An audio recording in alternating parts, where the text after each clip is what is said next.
30 episodes down, 30 episodes in the green. We're in trouble. Let's try and get a double on Doubling Down.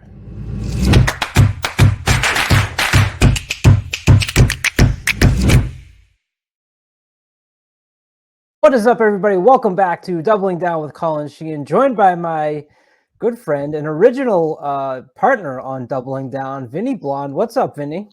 Not much, man. Nice to see you. Yeah, it's been a minute. I can't remember the last time I was on. It was what, probably January, maybe February. It's been too long, but I brought you Yeah. on because 30 episodes I've been in the green. But look, Vinny, we're down Oh to six. wow, We're wow, down to down to 64 64 cents. cents. We are in Wow, trouble. We're in trouble. We don't wow. want to go. We don't want to go in the red. I'm proud of 30 episodes being in the green, but it's always like, we're going in the wrong direction. Yep. Um, I've Uh, gotten 1 out of 2, I think, 6 weeks in a row, which is even more yeah, frustrating. yeah. I think the last time I was on, I think I ran second both legs, and it was like Yep, I had super skinny ticket, and I was second. I was like, really? So hopefully we can turn that luck around, but two tough I hope races. so. I hope you can bring back that original mojo that we had going together when we started this show, and Right. we started off like 4 for 4, and we were doing great. And we'll get off and we'll get off the schneid. This week we're gonna go to Keeneland. That's where the attention is. Obviously, the second leg is the Lexington. We're gonna start with the Giants Causeway. This is race 8 for Saturday, April 15th. I can't believe we're already in April. It was 90 degrees almost in Boston today. I said, where's the 60s and 70s I enjoy? But driving into work today with my sunroof open, Vinny, I said, well, I know what's coming soon, and that is meeting you up in Saratoga. So we'll look forward to that for sure. Um, Definitely. Race 8 is 5.5 furlongs on the turf for fillies and mares. You got a field of 12 with 3 also eligibles. It's a tough race. I was kind of a little underwhelmed as I started going through them off and kind of crossing them off one by one. What'd you think, and where did you end up? Yeah, I was kind of the same way. This was a very tough race. This is one of those races that I feel like in the late sequence a lot of people are gonna spread. So I'm gonna try to go a little skinny here and hope I can save my bullets for a different race. But there are a lot of different ways you could go here. I almost went. I could probably comfortably go 4 deep on like a pick 4, but don't really want to do that with a double. So taking my top 2 and hoping I can get one of them home. And who's on top for you? I don't even know how to say the name. The Chris Block horse with Loveberry riding. Number 4? Yeah, I can't pronounce that. If you Aouvre. Aouvre? if 4 for 4, she's 4 for 4 at the distance. Ran really nice last time out. The last like 5 turf starts for her have been really good. She's tried dirt in between, but she comes in on a 5 race winning streak. The last 2 Yep. have been on turf. She just seems like to win. No, that was kind of why I landed on her, and she likes to win at this distance. Not only that, she's won 9 out of her last 10. So you go 5 in a row. She finished third, and then she reeled off 4 before that. 10 wins out of 16 lifetime races. I agree. Horse likes to win. I was a little, I don't know, a little concerned, I guess you'd say, about the switching back between the turf and the dirt. But the speed figures in the last 2 on the turf, going by Brisnet, were definitely in the company of what you'd expect here. I actually maybe just faded a little bit on the 9-2. I don't know. I just, like I said, I was going through them and it just didn't stand out to me. So I kept going. And then when I got further down, I found 2 that I was more content with. And that is actually number 11, Little Jewel, getting Javier Castellano aboard. This horse ran in January of 2020, finishing third, and then we hadn't seen the horse for 3 years. This horse is a little half sister to Little Mike, who was a Breeders' Cup Turf winner. You told me that horse is special to you. Yeah, that was one of my first Breeders' Cup tickets I ever cashed was on Little Mike. I had a thing with taking I forget, wow, who was on him that day. That was a long I had time a ago. It thing was like yeah, it was a long time ago. I'm trying to 2013. remember who was, trying to remember who was on them, but back then I basically played anything that jockey was on, if I remember correctly, and I played him to win. I played my little like $2 to win win bet back then, and it cashed. Then you will always remember little Mike, as that happens Yeah. for so many of us. I was interested in the one trained to Artemis, but the post position one at this configuration has just been brutal. And if I like the one and Little Jewel beat Little Jewel beat the number one last time out, how can I not be attracted to number 11 at 8-1? This horse on February 3rd, do you remember when Irad won 7 in a row at Gulfstream? This was actually Yeah, that was ridiculous. that. That was ridiculous. That was absolutely ridiculous when he did that. Yeah, and this horse was his second mount, I believe, of that 7-win streak there. So that was 2 back, but then came back. Speed figure dropped a little bit. That was at Gulfstream. It was 5 furlongs. The other thing that jumped out to me is the damn stats. 10 starters, 9 turf winners, a 7.4 on the impacts using Brisnet. So as I got through them all, like I said, I got to Little Jewel, and I said, well, I'm really going to certainly use Little Jewel on my ticket. Who is the other one that you used? The other one that I used is Star Divine for Abreu with Jose Ortiz. I just thought this horse kind of looked like he could trip out here. Not super thrilled. I kind of thought he'd be a bigger price, but there's a lot of speed. Kind of likes to sit off, even though time form early pace figures has him kind of near the lead, which is what I'm expecting. But he's been able to pass horses late. 2 back, he ran third to Caravel. Uh, three back, he ran 6 to Campanelli. He's been running against very good horses. Well, she has. She's been running against good horses. So there's nobody of Caravel's caliber in here. So I thought, okay, she fits a little bit of class relief, and she's coming in off a win with a 96 buyer. So that's definitely one of the higher end buyers of this field. And Jose had that mount as well. So Jose's back for the second time in a row, which is a good sign. Distance, kind of, I think this horse might want a little longer. Only That's exactly what I wrote down. Yeah, 1 for 4. 1 for 4 at the distance. I'm kind of hoping a little bit of a class drop though will do the trick. And maybe you get that extra distance by being out on the 12 post. Yeah, exactly. I mean, she's run pretty good against some very top caliber horses. When you look through the winners of down her past performances, Caravel, Campanelli. She was part of that Robin Sparkle race at Saratoga. Robin Sparkle won at 40-1, I think, like that. Second to Caravel. She finished ahead of Jouster, came back to win after that. So she's been keeping good company. First start of her 5-year-old year. We'll see. It seemed like a good shot.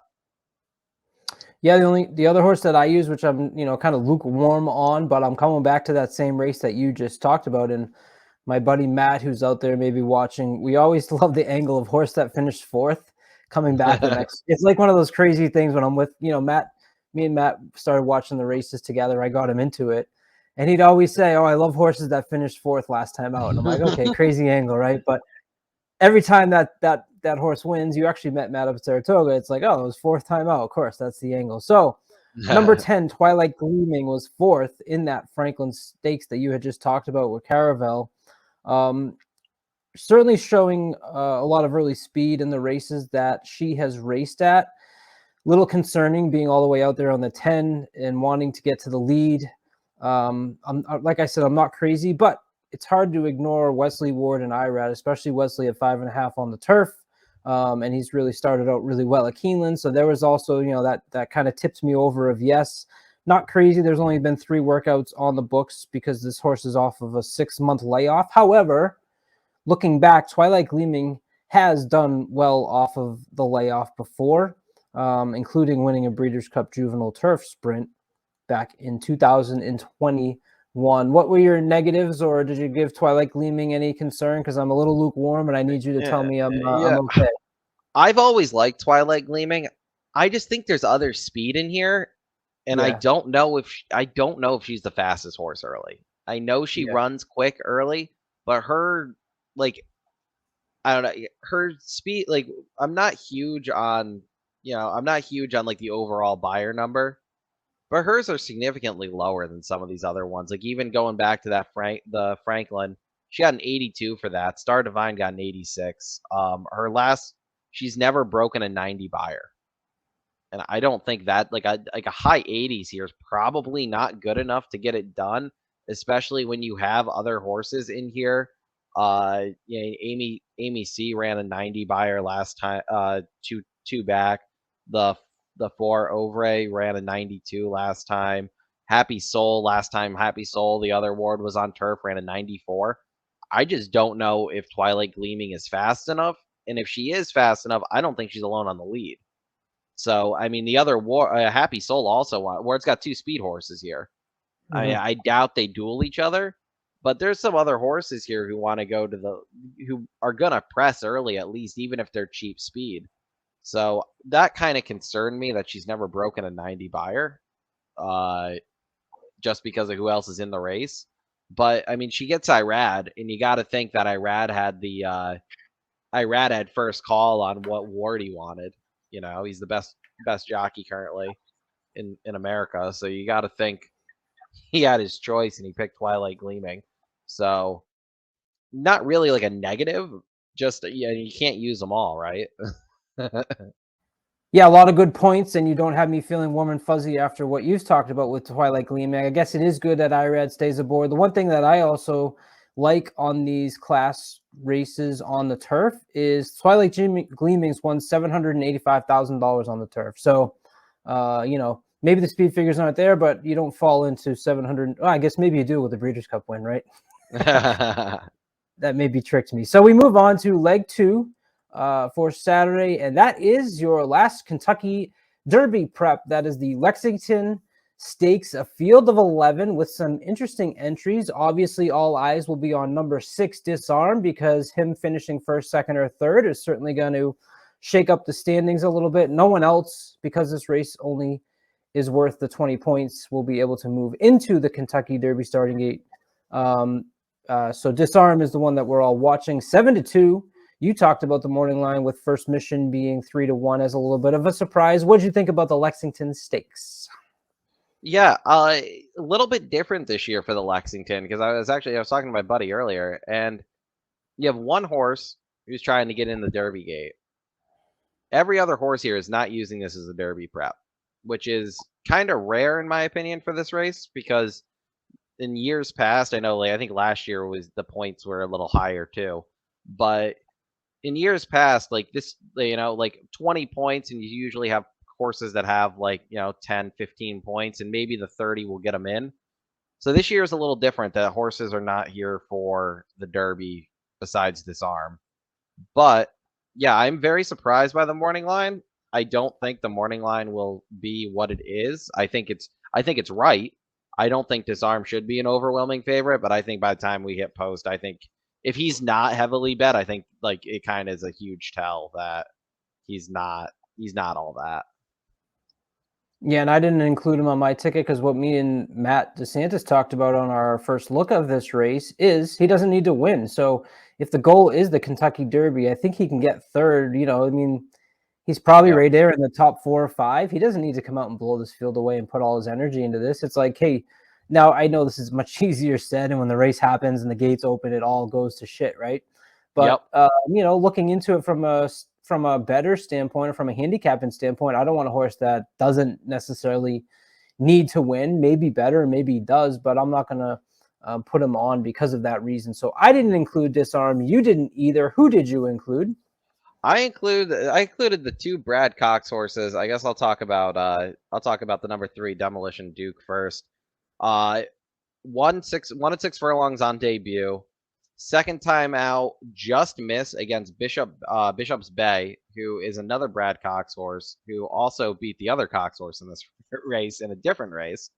Um, but that was at 1 mile, so we're adding another distance today. The progression was very nice between that. That was a smaller field. Gets Pratt aboard. I like the Pratt's been riding well. I think pedigree's there. Good magic out of an Empire Maker Dam. I thought this one makes sense, especially the way the progression ran an 80 buyer first time out, second time out got an 88. So definitely got a little progression there. Next time, I think like a 95 probably realistically will win this race.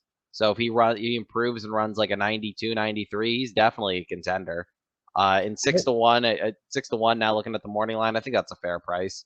Maybe I you'll was get a con- little more, but I was concerned by the slow starts, and one thing I never want to see in my past performances is what you see in the last race, shy. yeah. Uh, definitely those are the two reasons that I wrote down. I'm not crazy about the slow starts, and I highlighted that that where it says shy. So that's why I didn't like Demolition Duke. Who was your other? What do you like about First Mission? Because I really like First Mission. I do too. I mean, anybody who's followed this show or just followed me in general knows I'm a sucker for Godolphin homebreds. So, I mean, that was point number one. Number two, just missed against Bishop's Bay, who actually off that maiden win then beat then came back to beat Demolition Duke the next race, but just missed at 6 furlongs, and they stretch him out to a mile and a 16th. And based on his pedigree, that's what he wants. Street Sense out of Medaglia d'Oro mare goes 2 turns for the first time, wins by almost 7. Yeah, Like, not sure what he beat there, but still won by almost 7. Gets a jockey, gets Saez back, who Saez was on him originally in his debut. So I just thought there were a lot of positives here. He also doesn't need the lead. He's been able to sit behind horses. I know we kind of took over pretty early last time out, but doesn't look like he needs the lead. He's comfortable running behind horses. He's already got a win at the distance.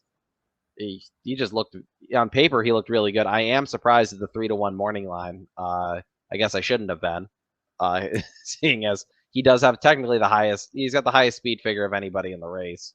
So that also makes sense. Looking back at it, I thought I'd get like 5 or 6 to 1, but I guess not. we're all on to you. I like First Mission as well. Before you talk about your Bill Mott, who I also like, which is Empire Strikes Fast. Don't say back. I'm really interested in the 12 to 1 number 9 Prairie Hawk. And Matt DeSantis was as well. So when you said you were surprised at the 3 to 1, whenever Matt's on a horse, I feel like I'm in good company. This horse is getting Johnny V aboard, moving up from Sammy Camacho in the Tampa Bay Colony. To me, that's quite a big step up. He finished ahead of Lord Miles in that Tampa Bay Derby. We saw what Lord Miles came back to do. He's Safi's Joseph's stablemate, and I don't see many horses that are sired by Curlin anymore. Usually you see the Good Magic. This horse is directly out of Curlin, which always has, or by Curlin, which always has my attention. The Sam F. Davis is a race you can go back and kind of go, well, what happened there? Well, I'll show you what happened here. Let's watch the gate on number 2. I'm going to circle him right here for you. And we'll back that up because it went too quick. Watch the circle. He's number here on the 2. He's going to jump right there, and then the gate opens. And he's immediately shuffled back, all right? And he's already behind the whole field here at this point, okay? So this is the race that you look at in the past performances and go, well, what is this? Well, let's look at the backstretch. Here he is. He's past that first fleet of horses. He makes a nice little run up here, up the rail, and then when they come around the turn, the 10 there comes in on him and makes him stop. So I think he still showed something in this race, even though on the past performance, that's the one where you look and go, ay, ay, ay. That Sam F. Davis, he finished 9th, 19 lengths behind. That was the race that Litigate won. And right here, you see him making a nice move. There he is, circled on your inside. And this is kind of just one of those replays I went back and saw, and I said, I think there's something here. Obviously, he's the break, and right here is where the 10 goes in on him, right there. And the jockey says, I've had enough. And so, the 9 on the 19 lengths behind maybe scares you away, but there's certainly some reasons there. I'll take a shot on 12 to 1 when we say we're not really interested in Disarm. I'm not really interested at all in Dennington. I'm not interested at all in the first or the second horse or the 4th horse or the 10th horse. So the 12 to 1 on the 9 is my value play where I'm going to try and get some here. Not a bad. I mean, I agree with you. I don't think it's a bad value play. He does have his half sibling is actually Quip. I don't know if you remember. I don't know if you remember Quip. Yeah, I do. Yeah, did not run well in the Preakness after everybody thought he would, Yep. but He was he's gray, actually wasn't he? he Was he gray? yeah yeah he was distorted humor. Yeah. He was tired by Yep. distorted humor. He's actually I don't know if he's retired or not now.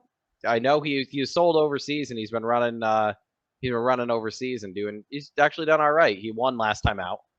Hmm. So that's kind of cool. But yeah, I wouldn't talk you off Prairie Hawk. Uh, I think it makes all the especially after Lord Miles beat me with my don't bet Safi out of Florida. He killed that was I couldn't believe it. Yeah. That was quite the race. So Well, I mean, I'm we're definitely not going to talk you off of Safi after that. we're closer to Florida in this race, so maybe it's better.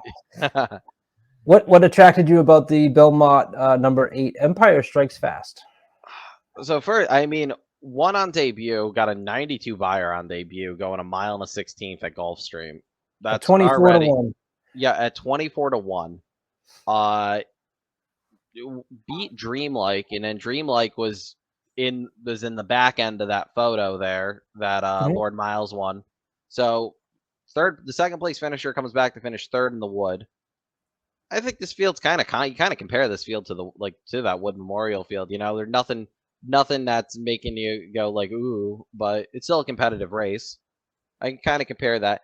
Gets jockey changed to the Tory from Vasquez last time out. Mott just I feel like he doesn't do this move a lot. There's no Derby on the line here, but he was going right from a maiden special weight into a stakes race with a horse that didn't get any love on the board first time out. Yeah. Like And Mott, he's usually better second out too. right? Like Mott just like I feel and I don't think it's the ownership being like you got to run in the Lexington because it's not like the Derby's on the line. So Right. I think He's not Triple legitimately Crown nominated. right. I think legitimately, like this is like Mott just thinks he's got a good horse here, Hmm. and jockey changed to the Tory. He beat a horse who ran third in a grade 2 last time in Dreamlike. I don't know how I could leave him off. Like it's a weird move for Mott. I think he usually does does the allowance route. Like it wouldn't surprise me if this horse doesn't actually end up running here. That's how weird it is to me that he's entered here. But I mean, if Mott's gonna run him in a stakes race in his second start, like he's got to think he's good. So I'm on for the ride there. Especially with his runnings. If he runs like he did last race, I mean, I said earlier, I think a mid 90s buyer wins. He ran a 92. He improves 3 points. He probably can win this race. So I don't think that's out of the question. Now, second Yeah. time out, he could regress, but Take a it shot. seems, yeah. I'm gonna take a shot here, especially since I don't think the main speed horse in Arabian Lion really wants 2 turns. I think he's kind of the elephant in the room that we haven't discussed yet. But he Well, he could easily go gate the wire. I think it's a short. He's got the short stretch for the first finish line, so it's a short stretch. that's why But I kept it. That's why I kept him on my ticket. So I yeah, agree with you definitely on Empire Strikes Fast. I hear Barry in the back of my head saying, whenever I say, "Why is this horse here?" It always kind of makes you want to wonder and look into it and keep him on your ticket. So absolutely, Arabian Lion, admittedly, is just a little bit of a defensive play. We're reeling here, and I don't want to get beat by Baffert and Irad, a horse that stayed in, Zidane Racing, stayed under the care of Bob Baffert, puts blinkers on. Obviously, that was a disappointing RB Lewis, but this horse had talent. I mean, we had talked about um, obviously yeah, not Arabian Night talent, but Arabian Lion. Showed something certainly at the 6 furlongs, again at the 7 furlongs. You're definitely right about the 2 turns, mile and 16. Concerns me a little bit.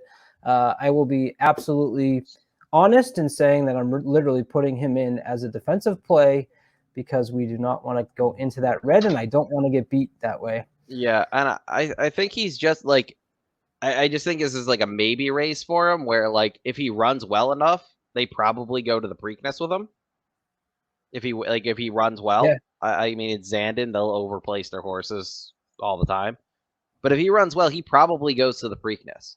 If he doesn't run well, he probably gets cut back and starts running in sprints. I feel like this is kind of like a, hey, like if he really can't go 2 turns, like we're gonna find out today. If he can go 2 turns, we might have something because he will like his workouts are like you watch him in the mornings work out and you're like how like if you watch him and compare him to some of the other 3-year-olds that are in the Derby and you're like this horse isn't even like this horse hasn't won since October, you'd be like what?